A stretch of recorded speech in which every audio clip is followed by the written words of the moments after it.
Bonjour à tous, dans cette vidéo on va corriger ensemble un exercice sur les moments magnétiques qui s'appelle moment magnétique orbital d'un électron. Donc on nous dit qu'un électron est en rotation circulaire autour d'un proton, tout simplement d'un noyau.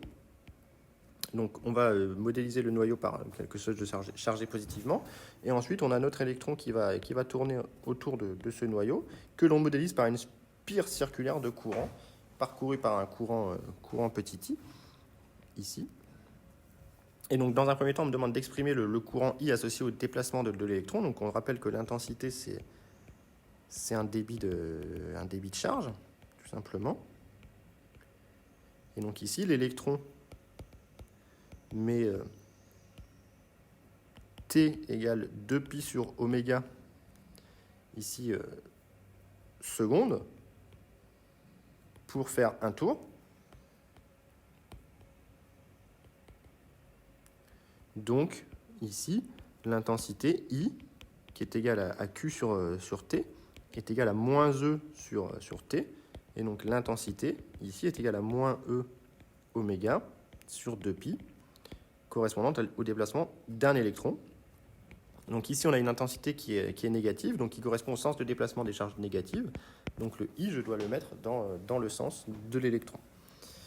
Montrer que le moment magnétique est proportionnel à son moment cinétique, donc il faut calculer deux grandeurs séparément, le moment cinétique de l'électron et son moment magnétique. Donc son moment cinétique, il faut se rappeler des formules qu'on a pu voir ensemble sur la mécanique. Donc vous avez ici le vecteur ER, le vecteur Eθ, on va travailler dans la base évidemment cylindrique. Et donc vous avez l'angle θ qui apparaît ici, le vecteur EZ qui vient vers le haut. Et donc la formule du moment cinétique, c'est OM produit vectoriel MV, avec ici OM qui est égal à un rayon R selon UR, avec R ici qui n'est pas forcément donné. Ici, on va noter R pour l'instant ER. Et donc V qui est égal à R oméga Eθ pour un mouvement circulaire, c'est assez classique. Et donc on en déduit que le moment cinétique L est égal à OM, c'est-à-dire RER, produit vectoriel M, R, oméga, Eθ, et j'en déduis le moment cinétique qui s'écrit MR carré oméga selon EZ. Donc ça c'est la première chose. Et ensuite on a le moment magnétique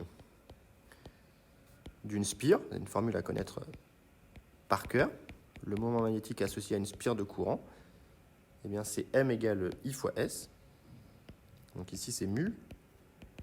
Le moment magnétique s'appelle mu dans cet énoncé. Et I est orienté dans le sens trigo. Donc le moment magnétique mu va être également porté par EZ. Donc ça va me faire I fois pi r carré EZ. Et donc en remplaçant, ça fait moins E oméga sur 2pi fois pi r carré EZ, c'est-à-dire moins E oméga sur 2 R carré EZ. Et pour faire apparaître le moment cinétique, je vais multiplier par M sur M. Et ça fait apparaître au numérateur MR carré oméga. Et donc le moment magnétique devient moins EL sur 2M. Donc finalement, on obtient que mu est égal à moins E sur 2M, la masse de l'électron, fois le moment cinétique.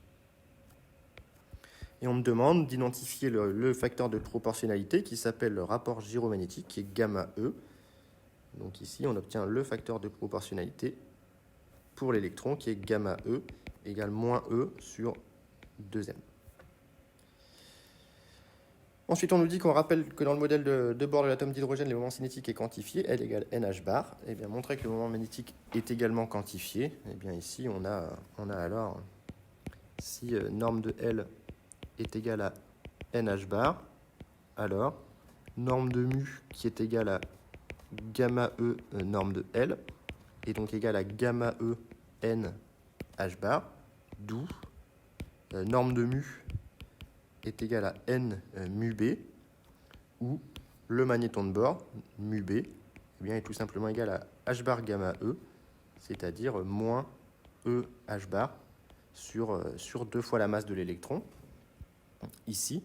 Et donc on peut déterminer sa valeur numérique pour terminer. On fait moins EH bar sur 2m, donc 1,6 10 moins 19 fois 6,63 10 moins 34 divisé par 2pi, c'est h bar, sur 2 fois la masse, 9,1 10 moins 31. Et on tombe sur 9,27 10 moins 24 ampères mètre carré. En norme, valeur absolue de μB, c'est 9,28 10 puissance moins 24 ampères mètre carré. Donc voilà l'ordre de grandeur du moment magnétique associé à un électron en rotation autour d'un proton dans le cadre du modèle de l'atome d'hydrogène.